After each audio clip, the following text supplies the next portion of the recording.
শরীফ ওসমান হাদি ভাই একটা কথা বলে গেছেন, আগামী 50 বছর বাঁচলেও যদি আমাকে দ্বারা রাষ্ট্রের কোনো উপকার না হয়, সমাজের কোনো উপকার না আসে, ফ্যামিলির কোনো উপকার না আসে, তাহলে এটা তো কাপুরুষের মৃত্যুর গণনা হবে।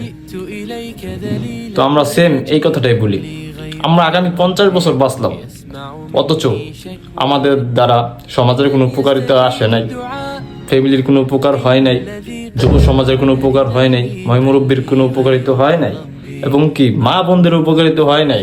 তো এই জীবন তো একটা বীর পুরুষের মৃত্যু হবে না, কাপুরুষের মৃত্যু গণনা হবে। তো ইনশাল্লাহ আমরা এমন কিছু করতে চাই যা দ্বারা মানুষ আমাদের মরার পরও আমাদেরকে মনে রাখবে, ইতিহাসের পাতায় আমাদের নাম লেখা থাকবে ইনশাল্লাহ। এমন একটা কিছু করতে চাই।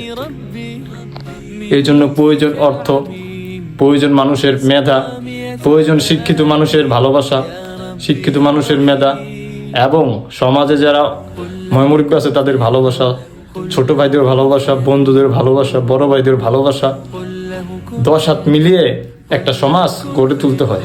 ইনশাআল্লাহ আজিজ অচিরেই সেটা হবে। আমরা যদি আজকে আসন্না ফাউন্ডেশনের মতো একটা ফান্ড তৈরি করতে পারি, ইনশাল্লাহ আমরা আশাবাদী নড়িয়া শরীয়তপুরে ভালো একটা কিছু করে দেখাতে পারবো। আমরা আশাবাদী, কারণ আমরা প্রমাণিত আসন্না ফাউন্ডেশন বাংলাদেশের জন্য বিশাল বড় বড় ব্যবধানে একটা কাজ করে যাচ্ছে। তো আমরা সেই লেভেলেই কাজ করতে চাইতেছি। এই জন্য মানুষের পরিশ্রম, মেধা সবকিছুই প্রয়োজন। প্রবাসীদের অর্থ বা দেশে যারা আছে তাদের অর্থ, মেধা সবকিছু মিলিয়ে একটা প্রতিষ্ঠান গড়ে তোলা ইনশাআল্লাহ আজিজ অচিরেই সেটা হবে। দোয়া এবং ভালোবাসা সবার পক্ষ থেকে আমরা চাই।